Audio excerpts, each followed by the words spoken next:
Hi guys, Dana here, and today we're talking about traveling. Yay, that's one of my favorite topics ever. So I hope you like traveling too, and talking about traveling, of course.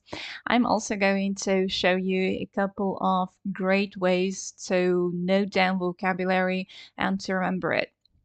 But we're starting with the basics, okay? So before we actually get to the topic, let's get familiar. My name is Dana. As I have already said, I'm a senior methodologist and teacher at the online school Учёба.ру. I graduated from one of the best universities on linguistics, right? Faculty of the English language, and I also have an international teacher certificate. I got 100 points for ЕГЭ, right? The exam that I hope you will pass next year, right? So that's one of the best facts about me, right? For you, I am also in love with English, and that is one of the best facts about me for me. I also love teaching English, so I hope you enjoy this lesson and all the others that are to come. Another random, absolutely random fact about me is that I can also design a flat for you because, well, that's my second degree. That's my second education. And I am not alone today, right?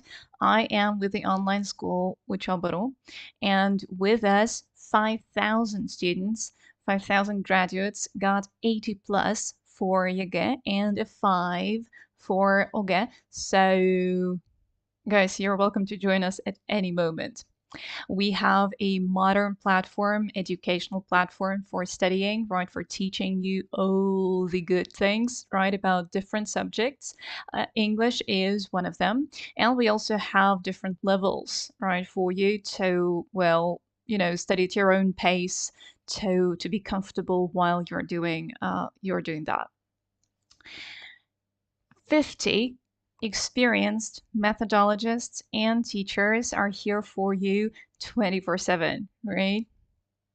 And guys, let's get to it. What do you think? Can you hear and see me well? Well, I hope so. Please do write in the chat if there are any problems. So, guys, the first slide is how to actually learn words, right? And, well, my short answer is however you like it, right? But there are, of course, a couple of tricks, right, on how to do that productively and effectively. The first one is, of course, some modern apps, right? So here you can see one of the apps that I like, Cambridge Plus. Why do I like it? Not because it's very convenient in terms of technology and, uh, all those things, but because it is based on the Cambridge Dictionary, which is absolutely amazing. I love it, and I do recommend it to everyone I meet. So you can try that one or any other app that is out there to try and see which one is more convenient to you personally, because that is the most important thing, right? That it's convenient for you.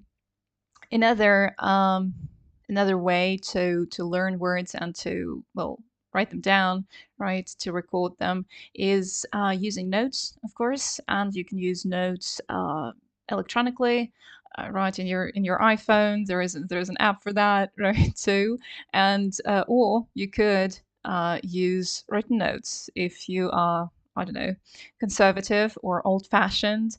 I do like written notes sometimes if you do have a system, right? If you have a particular notebook to write them into, maybe it's a beautiful notebook, right? Which makes you want to use it more. That is also a very cool way to make your brain remember things. So again, whichever one is more convenient for you, you should use that one. How to know a word. Guys, this is one of the most important slides when it comes to studying vocabulary, right? Because very often students think that they know a word, but when it actually gets to using that word, we're having problems, right? Because only seeing a word and, God forbid, knowing its translation is not enough. Of course, we do need to know a little bit more about a word to actually say that we know it, right? So pronunciation of the word is first, not the most important one, but still, you do need to know how to pronounce a word, how to say it, right? To say that you know a word. Spelling, of course, how to write it. Yeah, what letters to use to actually get the right word. The meaning of the word, of course, the meaning is very important, and it is more important than the translation because there are several meanings, there are several translations, and it might get very confusing if you start, learning two lists in your head, Russian and English. So it's better to focus on one language when you're studying it. Um, the next one is extremely important, how to actually use that word with other words, right? So these we call collocations. Let's write it down here. Collocations, so that you just know this word because it's very good. Right, collocations are very important because that's how the language is, right?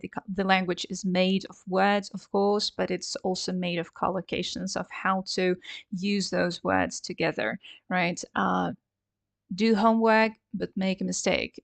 Those are collocations, right? That's how we use the words mistake and homework in a sentence. And my recommendation is that you learn words in those little phrases instead of just singular words. That would be more productive and effective, and that will help you actually use those words in your own speech. And the last one here, grammatical characteristics. Why do we need those? Well, again, to correctly use them in our own speech, right? What do I mean by grammatical characteristics? Well, if it's a noun, for example, um, I don't know which noun to take. So many to choose from. Um, okay, the word, I don't know, water, right? Uh, you should know that the word water is usually uncountable, right? And that will affect the way you use this word in a sentence, whether to use an article with it or not, right? You could also know that water can be used as a countable noun if, for example, we want a bottle of water at I don't know, at a cafe, right? We want to order a bottle of water. We could ask, can I have a water, right? Could I have a water? So that the waiter understands that you want one portion or one bottle of water. So all of those grammatical characteristics of words actually help us use them in sentences, right? If it's a verb, what do you use after this verb? Is this a verb that needs an object or not? Is this a verb that needs an infinitive or a gerund after itself? All of those are very important to us, and usually you can find that information in a good dictionary. Dictionaries like Cambridge or Oxford always give you example sentences, right, where you can see how the word is used, and well, patterns as well, right? Sometimes you can see like which preposition to use after which adjective, if the word is countable or uncountable. That's also always in a dictionary. So please do use those English dictionaries because they are very, very informative, right? You do need them if you want to really learn and know a word. All right, and right, and use those words. Right, that's the most important part of actually knowing a word. If you don't use words, then you're probably going to forget them very, very quickly, right? So it's almost pointless to learn words that you're never going to use in your life. And right, the last thing, the last general thing about vocabulary is actually the way to organize that vocabulary, right? How to record it so that you can go back and revise, so that it's easy for you to learn them. That is one of the very important steps, right? It's not even about studying English so much as studying in general, right? How to organize all the information that you're learning so that it's easy for you to go back and revise. It's easy for you to study it, to analyze, right? And well, here are some really cool ways to organize your vocabulary notebooks. I guess I do have favorites, right? I do think that mind maps are amazing, right? Okay, let's maybe do heart around it, right? Because one of my favorite ways to organize vocabulary, right? We will have a look at a few mind maps today. I will show you how I do it so that it's easy for me. And well, you can copy that. You can adapt it right to your own notebook. You know, I'm just showing you the ropes, and you can take them or not. That's only on you. Synonyms and antonyms. Well, this is a very specific way to learn vocabulary, but why not? It can work, right? Possible, impossible. I don't know. Tall, short, right? In pairs. That works for some people, especially for people who think in concepts like that. Why not? You should try it to figure out if it works for you or not. It doesn't work for me, but you know, people are different, and so we do like different methods of doing anything. Topics in tables, right? So tables is another way um, to organize vocabulary, especially for people who actually have like a mathematical set of mind, right? People who like tables and I don't know, diagrams, right? Things that structure all the information into something very familiar. So why not? Right? You can have tables on every topic that you're studying, and yeah, that could work for sure. Collocations and fixed phrases. That is another way that I like and I love actually, right? So we don't learn words separately, right? We don't learn one word at the moment, but we do learn words in context, right? So we learn not mistake, but make a mistake, right? That's a collocation. That's a fixed collocation. That's how we use this word in a sentence, and it is better to learn that as a collocation already, right? Fixed phrases, well, yeah, as well, right? So I do um, I do learn my vocabulary through collocations, right? I don't usually write down a singular word. I look up which words it is used with, and I write down collocations instead of singular words. And right, last one is parts of speech. I don't usually recommend doing that unless you're studying for ЕГЭ or for another exam that has tasks like 25 through 29 right on word formation. So we are going to have a look at this one as well today, at this way of organizing vocabulary. Um, this way is really useful for studying for 25 through 29, right? Because here you don't study one word, but you study word families, right? What other words can we form from this one stem word? Yeah, like I don't know, travel. Yeah, that's one word, but it has so many other words around it, right? Traveler, traveling, right? So yeah, that's another way to do it, and we are going to have a look at it today. Okay, guys, our first word, and I absolutely love it. It's beautifully complicated, right? We got two C's, two M's, and this word, accommodation, means a place to stay or live. right? Why are we starting with this one? Well, because this word is actually pretty cool to have a look at all the ways to organize your vocabulary. So first, let's have a look at a couple of examples, right, on how to use this word. All these examples are from the website of Cambridge Dictionary, right? So if you went there, you would see all of these examples there. And they do help us understand how to use this word in sentences. Let's have a look. They paid for his flights and hotel accommodation, right? Hotel accommodation is our collocation. I would write it down if I were you, right? So somebody, I don't know, maybe his company, right, paid for his flights and hotel accommodation. Number two, there is a shortage of cheap accommodation in the city. Again, cheap accommodation, right? Can be, we can use these two words together, and it's good to remember it, right? Cheap accommodations, so cheap places to live in, right?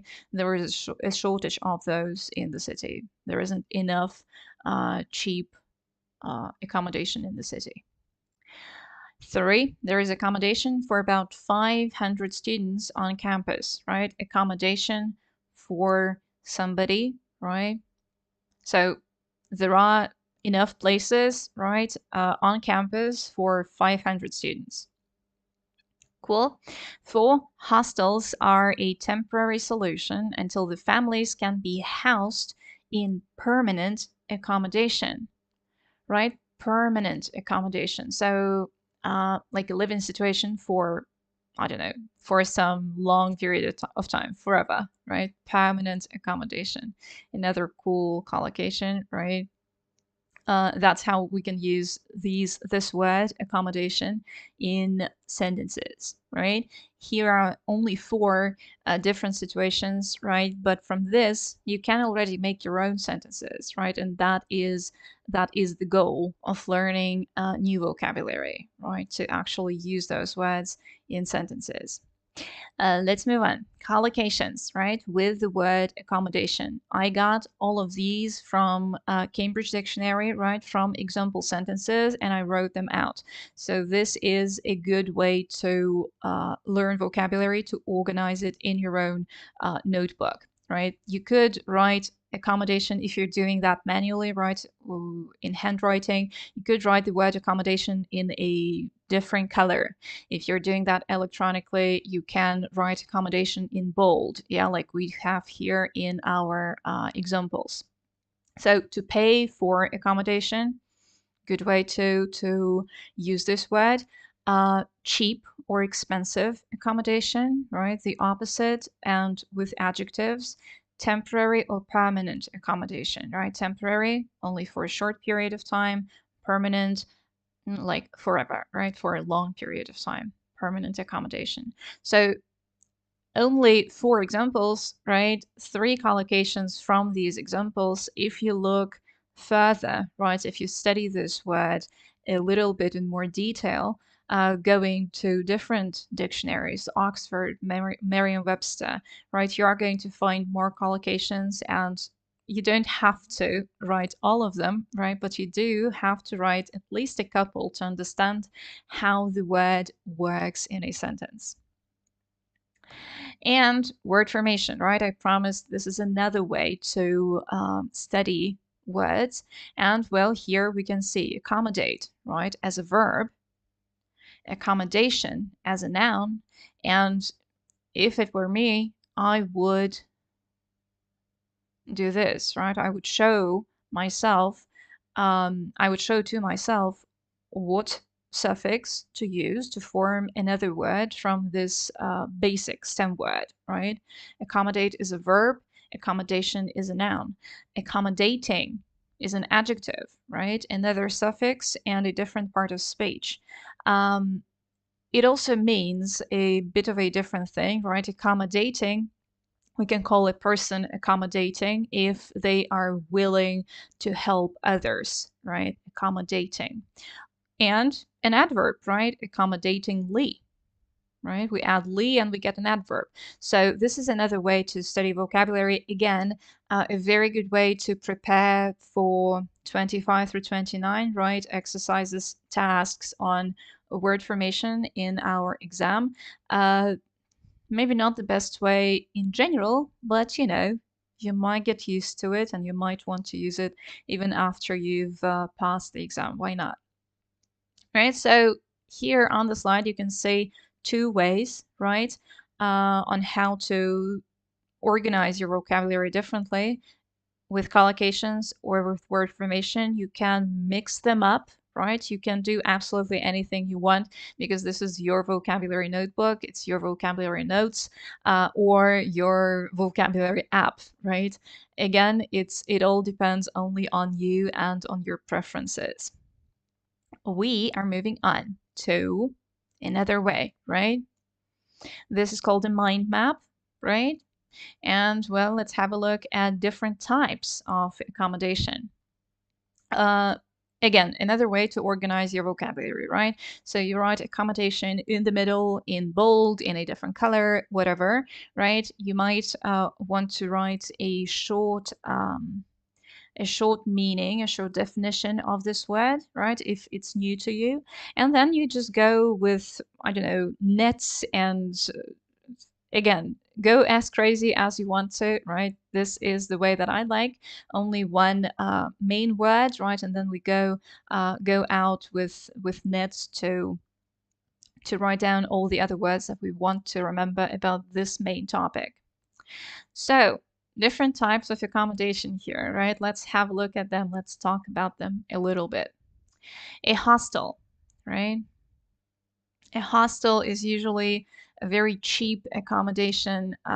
That's why it looks like hotel, right? But it's a hostel because usually young people use hostels to travel.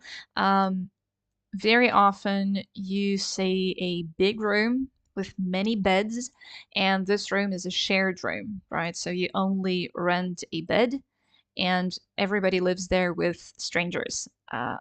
That sounds like a nightmare to me, to be honest, but I know that a lot of students, a lot of young people do prefer this type of accommodation because it saves a lot of money, right? And if you want to travel, you want to see the world, right? You might want to, um, well, compromise a little bit, right?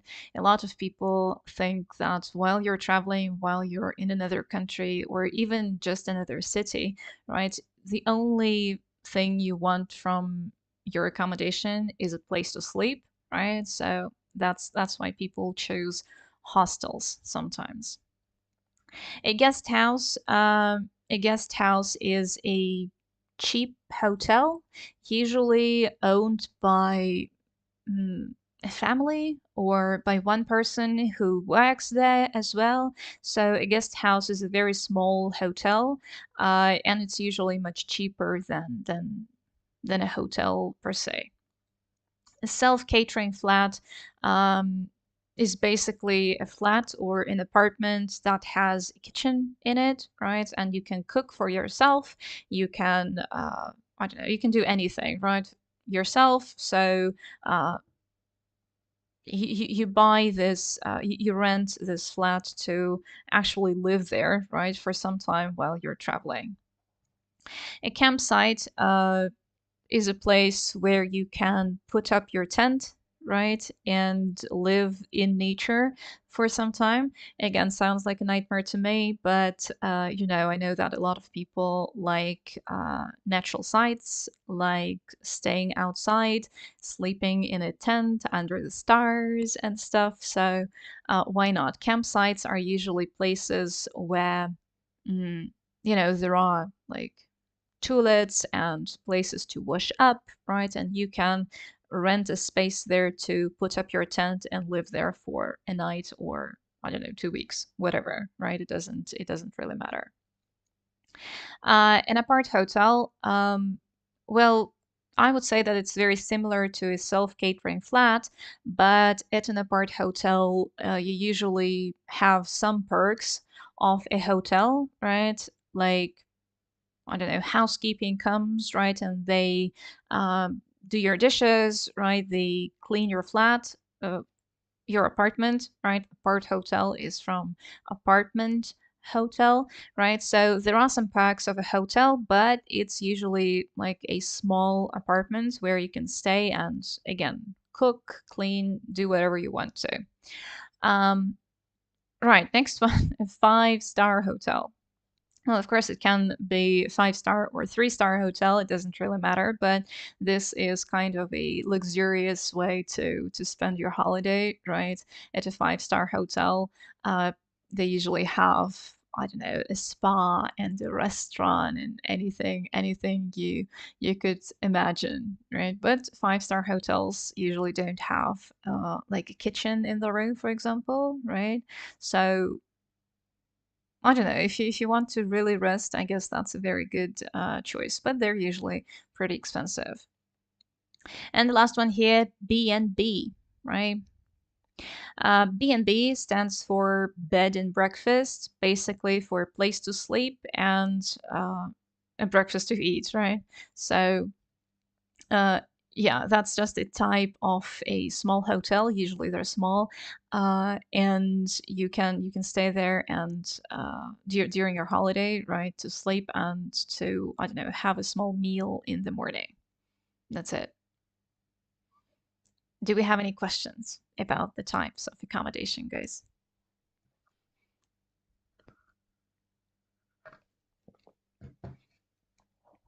Well, if not, let's move on. Right, to types of actually holidays, right? Um, and by the way, this is another way. Maybe it is mm, a bit overboard, but I do like this way of organizing your vocabulary. Uh, Pictures, right? I do love explaining words with pictures, and I do love organizing, right? Your Well, vocabulary notebook could be kind of difficult, right? If you're not a fan of drawing or painting, if you don't do that very well. But if you're doing that online or electronically, then why not, right? That's an amazing way to visualize the word, right? To remember it, especially if you're a visual learner. That is a very good way. So a package holiday. A package holiday, of course, doesn't have any connection to, I don't know, Christmas or holidays, like, I don't know, the 8th of March or the 1st of May. But it does mean that it is a holiday that was organized for you by a travel agent or travel agency, right? It has a fixed price, right? And everything is done for you, right? They book your flights, they book your hotel, they do everything for you, right? You just pay them a fixed price. Usually, they also they include right travel. I mean, flight or a train ticket, and the hotel reservation. Sometimes they also include food, right? Like breakfast or I don't know, all-inclusive hotel in Turkey, right? Those are called package holidays. Next, hitchhiking, kind of the opposite, right, of a package holiday. Hitchhiking is a way of traveling where you get free rides, right, from people who are already driving in the same way to the same destination, right? Here in the picture, you can see a hitchhiker. By the way, let's put it down here, hitchhiker, right? That's a person who travels this way. Be careful though, because in a lot of countries, hitchhiking is actually illegal, right? So you can't stand like that in the street and just ask people to drive you somewhere. There are, of course, many disadvantages to hitchhiking. Uh, the first one that comes to mind is that, well, it's actually dangerous, right? Because, well, people are different, right? And you never know who you might meet on the road. So it does seem fun, right? But you do have to be careful when you're hitchhiking, right? And well, the word is pretty cool, right? Hitchhiking. because you're hitching a ride. You're asking people to drive you somewhere for free. Usually for free. Sometimes you might I don't know, mm, you might offer some money, right, for the trouble, for I don't know, for gas, for example, right? But usually, yeah, hitchhikers do that for free. Next, backpacking, very similar to hitchhiking, but well, actually means a different thing, right? We're looking at it from a different side. A lot of hitchhikers backpack, but it means backpacking means that you're traveling with all that you have in your backpack behind your back, right? In this is called a backpack, right? This big thing here. And well, if you are strong, then this might be a good way, right? Backpackers, that's a way to backpacker, right? A backpacker is a person who travels this way, right? Um, right. And a backpacker can travel in any way, right? They can take a flight or they can take a bus. They don't have to hitchhike, right? Because the core of this, the sense of of backpacking, sorry, is that you put everything that you have in a backpack and you travel with that backpack anywhere, right? Usually, these people, of course, don't like to spend a lot of money on stuff because usually, again, students backpack, right? High school students or university college students doesn't really matter, but it is a pretty popular way to travel among students. But you know, there are people who just love this way of traveling, right? Without a lot of stuff, without a lot of clothes or things because they don't really need them. Um, and well, it's easier, right, to travel when you only have a backpack because you have so little stuff, right? You can move around easily. Uh, it can be kind of romantic. I actually backpacked through Poland, and it was pretty cool because I moved from city to city in 1 to 3 days, right? So yeah, it was actually pretty cool. So you should try it if you haven't yet. It's uh it's it's pretty adventurous, right? And yeah, it's cool. All right, camping. Something that I don't want to try ever, because when you camp, you stay in a tent, right? So a tent is this thing, right? You usually stay in nature, right? And so there are lots of insects and animals and birds, and uh, nature is there. Surprise, right? And you sleep under the stars, you sleep in the forest or wherever, right? I'm not a fan, so I don't want to say anything else here because I don't really know a lot of stuff. But yeah, this is called a tent. Let's also write it down here. Um, tent, right? And the way to travel is called camping. Moving on, a road trip. A road trip is a long trip or even a holiday, right? That you take by car. Uh, when you're on a road trip, it means that one of you, or maybe you change, right, drives. One of you drives, and if you can all drive, then you usually change places, right? Somebody drives, somebody else rests, and so on.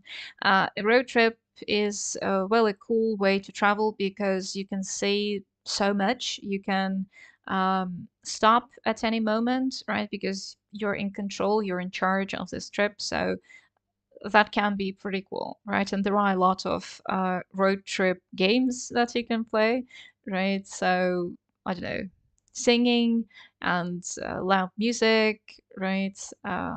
Good views everywhere. That can be quite romantic as well, right? And pretty cool. All right, a cruise. Right, something I've never tried before, but well, I guess I should. Why not? Right? There is a stereotype that cruises are for old people, but I don't like stereotypes. So, cruise is a holiday that you take by a ship, right? Usually it's a large ship like here, like this one in the picture, right?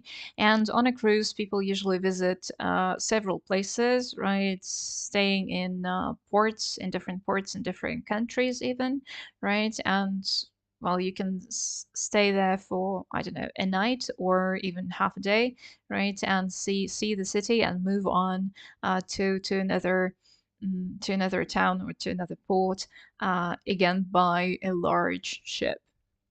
So it sounds pretty cool, right? Those ships usually have absolutely everything that you might want. I don't know, even a swimming pool, right, on a ship. So yeah, they sound pretty cool, pretty amazing. Like like it's a city, right? But it's small and on a ship. So right. The only disadvantage, I guess, is that you might get seasick, and then it's a ruined holiday. But we should check beforehand, right? Before we actually go on a cruise to see if we have mm, that problem. All right, moving on.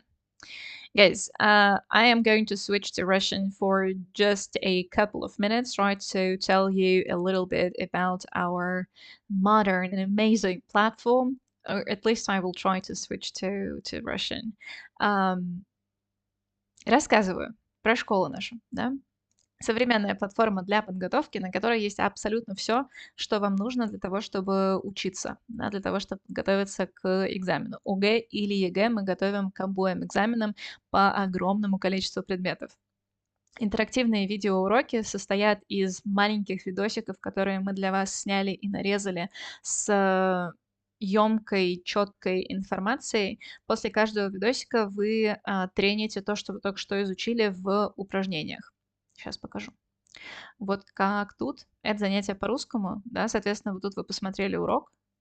Это, кстати, скриншот из телефона, да, на телефоне тоже можно проходить уроки, что супер удобно. И здесь вы пошли к заданиям, которые помогают вам закрепить ту информацию, да, которую вы только что получили, которую вы только что послушали. Мы абсолютно уверены, это доказанный научный факт, что если вы повторяете информацию, вы ее быстрее запоминаете и лучше. Поэтому после каждого видосика всегда есть упражненьки. Упражненьки либо на практику, либо на запоминание, если это какая-то теория. В английском у нас теории, конечно, немного. У нас обычно практика под такими видосиками, но для какой-нибудь истории, да, или литературы, мне кажется, что вопросы по теории — это самое то. Практические семинары, собственно, продолжение нашей практики под видосиками, да. Вы приходите на семинары, это живое общение с преподавателем и со своими одногруппниками. И тут мы тренируемся в заданиях форматных и по английскому в неформатных тоже, потому что нам важно не только потренировать форматные задания на грамматику, например, но еще и вывести эту вашу грамматику в речь, да, чтобы вы могли потом самостоятельно разговаривать, да, в нашей спикинг-части, если мы говорим про экзамен, ну и в жизни вообще-то тоже. И для writing tasks, конечно, тоже, да, для того, чтобы вы могли спокойно и с комфортиком писать имейл и проектный свой, как это называется по-русски? Written statement. 38-е задание. Да? Домашки с быстрой проверкой, да, после каждого урока у вас есть домашка. Обычно она с быстрой проверкой. Это значит, что вы можете либо выбрать правильный ответ из списка, либо написать свой короткий ответ, и всегда сразу видите решение, да, что было у вас в ответе правильно, что было неправильно и почему. Да, то есть все, что вы увидели в видосике, который вы посмотрели, вы здесь повторяете еще раз через практику, что, ну, очень здорово. Ежемесячные пробники выглядят вот так снова с телефона. Ежемесячные пробники — это очень важный этап подготовки к любому экзамену, но и к ЕГЭ, ОГЭ тоже. Поэтому мы своим студентам каждый месяц даем писать пробник. Это, собственно, полный экзамен ЕГЭ или ОГЭ, в котором вы проходите все задания с таким же таймингом, как на экзамене, да, у вас тикает там таймер, поэтому, ну, очень важно, да, рассчитать свое время. Потом вы видите вот такую страничку, где все задания с коротким ответом или с выбором ответа уже отмечены, правильные у вас или нет. Вы можете посмотреть решение здесь же. И какие-то задания, вот как здесь четвертое, проверяем, да, уходят на проверку преподавателю. Преподаватель, соответственно, смотрит ваше задание, пишет вам подробный фидбэк, выставляет баллы, и потом вам приходят обновленные баллы после уже ручной проверки. Вы видите, сколько баллов вы получили за этот пробник в этом месяце. Можете посмотреть свой прогресс, да, что там у вас было в, не знаю, в июне перед летней школой и что получилось в каком-нибудь феврале, да, уже после полугода обучения с нами. Это очень важный инструмент как для вас, потому что вам видно, да, какие задания у вас выпадают, какие нужно потренить побольше, какую теорию нужно еще посмотреть, почитать, может быть, спросить у преподавателя какие-то дополнительные материалы, так и для нас, да, потому что мы тоже следим за тем, как наши студенты пишут пробники, и всегда помогаем увидеть, да, где же у нас слабые стороны, как нам их улучшить, повысить уровень знаний или дать больше практики. Это тоже для нас очень важно. Удобное расписание и список дел. Да, в профиле у вас всегда по неделям, да, расписаны все дела, которые у вас есть, то есть семинары, домашки, если есть на этой неделе пробник, то он тоже будет тут, все уроки, которые вам нужно посмотреть. У нас всегда написано, сколько минут примерно вы потратите на выполнение одного из этих дел, да, что, ну, здорово, потому что вы можете планировать, да, свои дни, свои недели удобно, особенно в течение учебного года, да, когда у вас и школа, и какие-то репетиторы, а, еще нужно успевать отдыхать, это удобно. Мы всегда на связи, да, и это очень-очень важно для меня лично. То, что мы всегда поможем, да, нам всегда можно задать вопрос. Я обожаю вопросы по предмету и по экзамену, да, то есть обожаю отвечать на вопросы, в которых я разбираюсь. Никогда не стесняйтесь мне писать, даже если вы пока у нас еще не учитесь. Все комментарии под видосиками у нас всегда открыты, специально для того, чтобы вы могли задать любой свой вопрос и получить на него подробный ответ. Система уведомлений, да, снова для того же планирования, да, удобно, когда вам напоминают о том, что через 15 минут у вас семинар, да, и вы можете не пропустить его, даже если забыли о нем. Ну и мы продолжаем наш прекрасный квест. This is another mind map, but if you look at this in more detail, you can see that it is organized in a different way.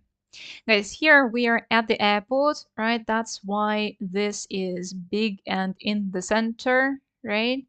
Why is it different from the previous mind map? Because here we're going in a circle, right? This is another way to organize your vocabulary, especially for things that happen in order, right? So when we are at the airport and we are traveling somewhere, we do things in a particular order. And if you learn these things, learn these words, this new vocabulary in that order, it is going to be a bit easier for you to remember these words. So let's have a look at all the steps here. First, when you arrive at the airport, you go through security, right? That's the first step to actually get into the building, right? In many countries, in Russia, for sure, right? First, you have to go through security, right? You have to put your suitcase on a conveyor belt, right? Those people who work at the airports, they, I don't know, look at it with their expensive equipment, right? You go through that thing and you're in, right? You're inside, if everything is fine, of course. What do you have to do next? Let's maybe number them even, right?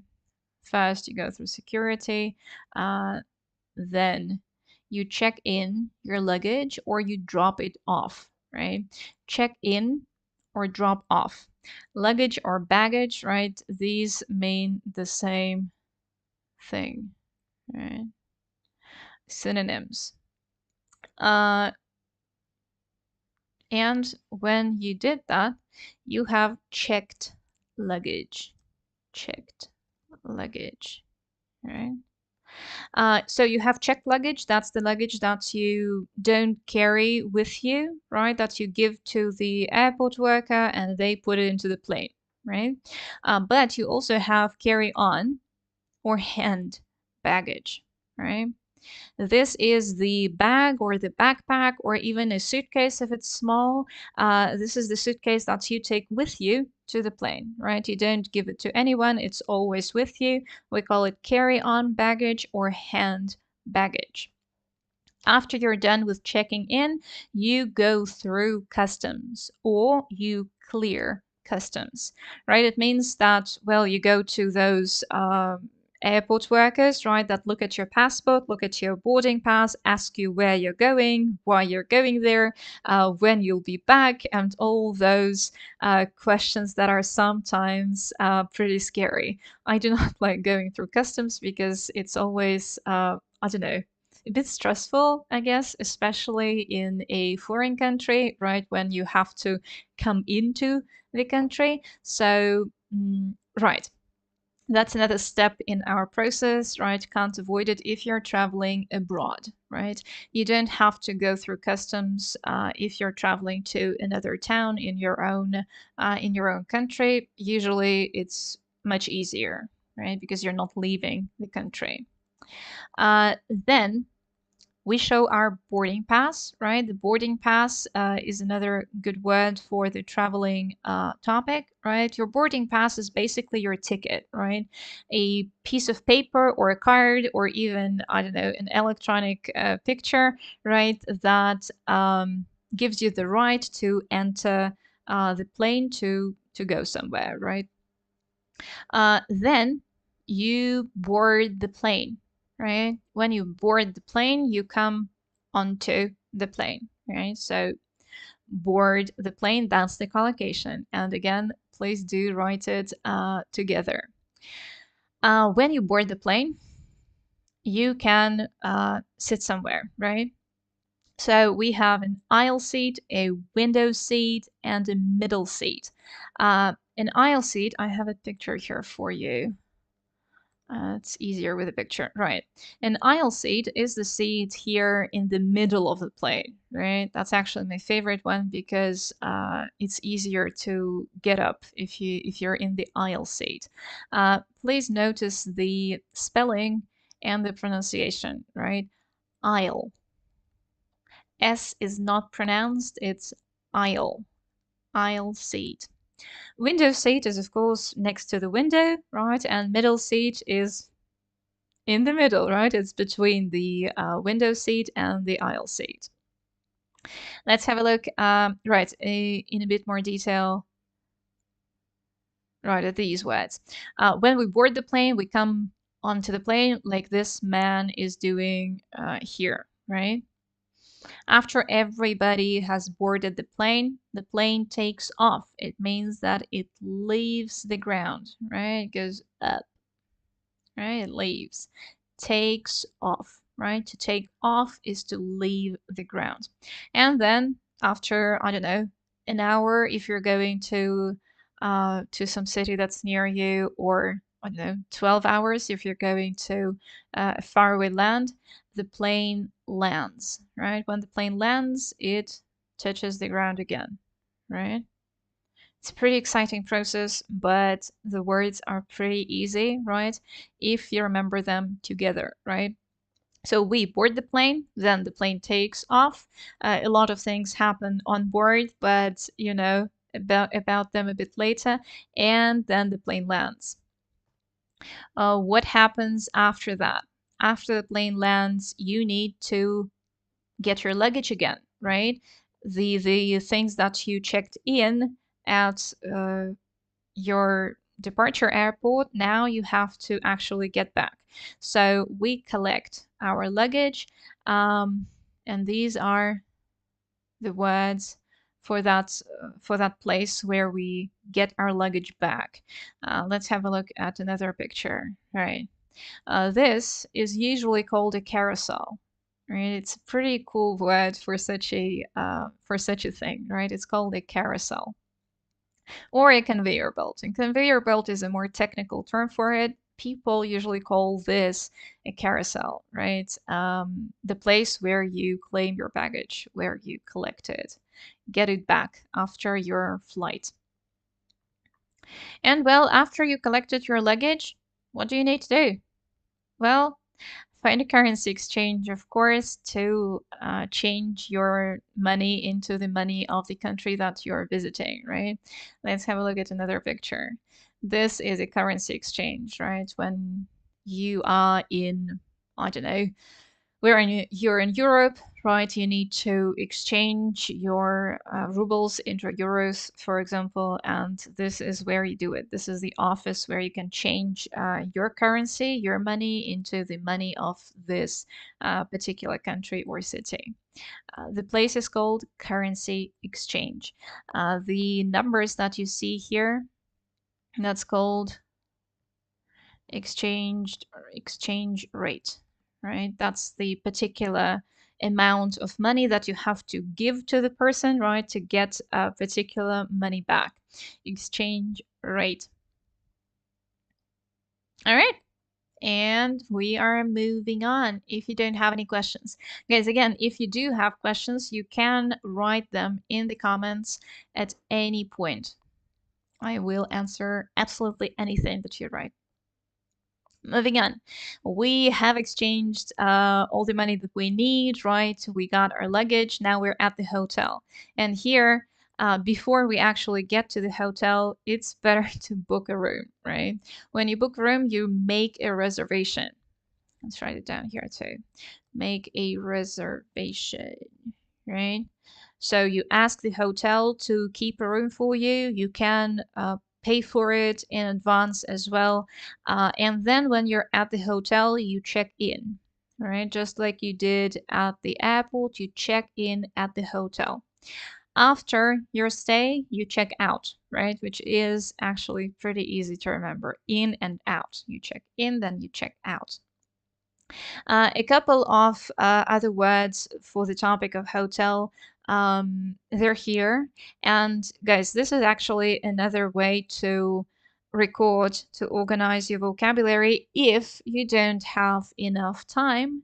For example, you can just write lists on a piece of paper, right? And try to remember what they're about without writing definitions or meanings or anything. If you group them in particular ways, it is going to be a bit easier for you to remember. For example, here on the left, I have kind of like all the people at a hotel that I need, right? Front desk or reception, that's the place mm, where you can check in, where you can check out and ask for information, right? That's called a front desk or reception. Housekeeping, those are the people who clean the rooms, right? Who change your towels, who clean your floors, and I don't know, give you extra soap if you need it, right? Hotel manager, well, that's the person who you ask for information, right? Hotel manager is usually at the reception or at the front desk, right? That's where you can find them. A porter is a person who carries your things to your room for you. And, well, hostels or guest houses usually don't have porters, right? So this is kind of a luxurious hotel, right, where you can find a porter who will actually carry your bag to your room for you. The last word here is a valet, right? And please notice the pronunciation. It's a at the end. T is not pronounced. T is silent. Valet. That's a person who parks your car if you have a car, and again, if this is a five-star hotel, right? There is another meaning of the word valet, a person who washes your clothes at a hotel. I have never actually seen this meaning in use, but Cambridge lists it, so must exist, right? Sorry, just a second. Right. Okay, on the right here are all the words that I thought might be new to you that are inside the room. right? Linen is all the things that are on your bed. So that's your pillow and pillowcase, sheets, right? Duvet, right? So everything that's on your bed, that's called linen. So if something is wrong with it, then you can ask the hotel manager or the housekeeping for, I don't know, an extra pillowcase, for example. Towels are the pieces of cloth, right, that you use to dry your body after a shower, and toiletries. Toiletries are all the things that you use to wash your body, right? And usually, good hotels have some toiletries there in the shower for you. I don't know, all those cute small shower gels and shampoos, soap, right? All of those things. They're called toiletries. Not only at a hotel, but well, we are talking about traveling, right? So yeah, and these things again inside your room, right? AC. AC stands for air conditioning, and we all know what that is, right? Keeping the air cool. But yeah, not everybody knows that sometimes it's shortened to AC, right? So if you hear AC, they're talking about air conditioning. And kitchenette, that's a small area in your hotel room where you have maybe a small fridge, right? Maybe a kettle with, I don't know, coffee, tea, right? That's an area like instead of a kitchen, right? Kitchenette, like a small kitchen, yeah, inside your room. All right. That's for the hotel. And guys, the last slide for today. I know that a lot of people mix up all of these words, right? Journey, trip, voyage, excursion, and tour. They are very popular in 30 through 36, right? So yeah, let's have a look at how to use them and at the meaning of them. We make a journey or we go on a journey. Guys, a journey is the distance between A and B, right? If this is A, this is B. The distance between them is the journey, right? All of this is the journey, right? One way. Right? Can be short, can be long, doesn't really matter. A journey is a journey, right? From one place to another. The distance that you travel from one place to another. With the word trip, we use take or again go on. We take a trip, we go on a trip. Uh, a business trip, for example, or a day trip, right? A day trip means that you go on it in the morning and you come back in the evening. So, what's the difference between journey and trip? A journey, again, one way, right? From A to B. A trip is there and back, right?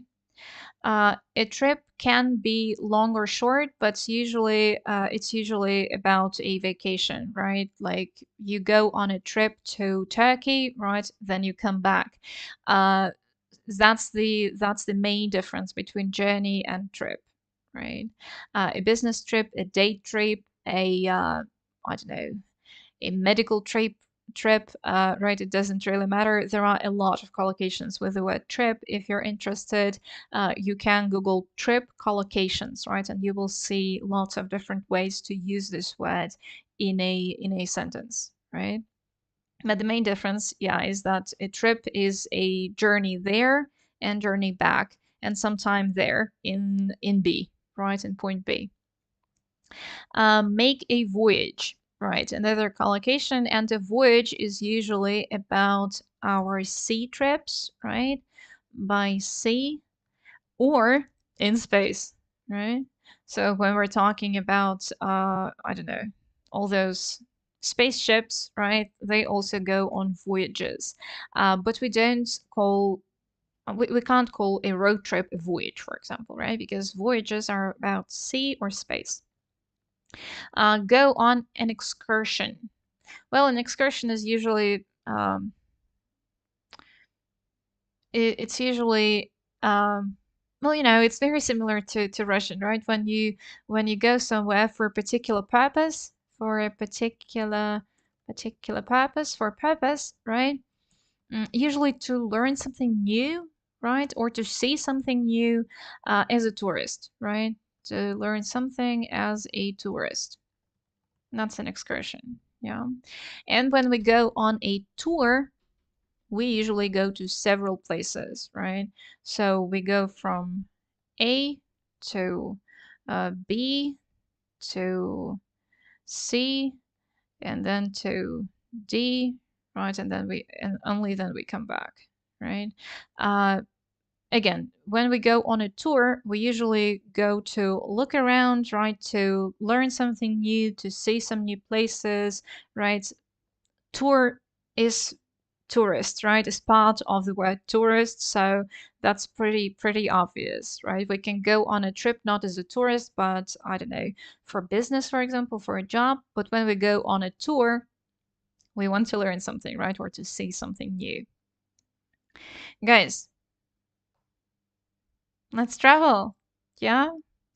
That is an amazing way to spend your time, your life, really. So, if you're studying English not only for exams but also to travel the world, then my respect to you, right? And please do come to our school to learn more exciting words and collocations and ways to communicate with other people, right?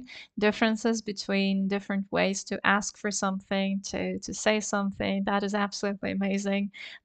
English is, well, I don't know, a nice trip to yourself, right? I do recommend traveling and studying English. If you do that together, that's an amazing experience. Чуть-чуть еще про нашу школу. Сейчас, собственно, у нас идет летняя школа. Мы закончили первую неделю на прошлой неделе, да. В летней школе мы на чиле и расслабоне готовимся к экзаменам, к ОГЭ и к ЕГЭ. Это такие курсы, которые больше похожи на language camps, да, вот на какие-то лагерные истории, потому что мы в них много общаемся, изучаем информацию в каком-то таком очень чиловом стиле. У вас все еще есть домашка, но она всего одна в неделю. У нас 2 семинара живых с преподавателем и другими одногруппниками в неделю. А, в ОГЭ мы сейчас фокусимся на спикинге, в ЕГЭ мы сейчас фокусимся на грамматике, но в таком, знаете, формате веселом, чтобы не скучно было. Вот, это базовый курс, да, поэтому готовимся мы с нуля, чтобы никому не было страшно, плохо и одиноко. У нас есть время, поэтому в летней школе мы все так делаем с расстановочкой, с весельем, чтобы всем было здорово и интересно. Сейчас действуют скидки, поэтому, пожалуйста, переходите по ссылочке из описания под этим видео на сайт. Смотрите, читайте более подробно про наши программы и, собственно, покупайте курс. Очень буду вас ждать. А для тех, кто уже закончил, у нас сейчас действует экспертное сопровождение при поступлении в ВУЗ. Да, это очень здоровская программа, на которой вам помогают со всеми документами, которые вам нужно подать, помогают с выбором вуза, если вы еще не определились. Такое бывает, ничего страшного. Мы во всем поможем. Обязательно записывайтесь. Это очень здоровский шанс не потратить кучу времени на бюрократию и какое-то отслеживание списков на зависающих сайтах. Спасибо вам большое за сегодня. Thank you so much. Please do like our video and subscribe to this channel if you want to see more videos. Right, next week we're talking about environment. Please do give environment a chance, right? It's actually a very interesting topic, and I hope I will convince you next time. Hope to see you in a week, and well, have a nice day, guys. Thank you. Bye. Bye, everyone.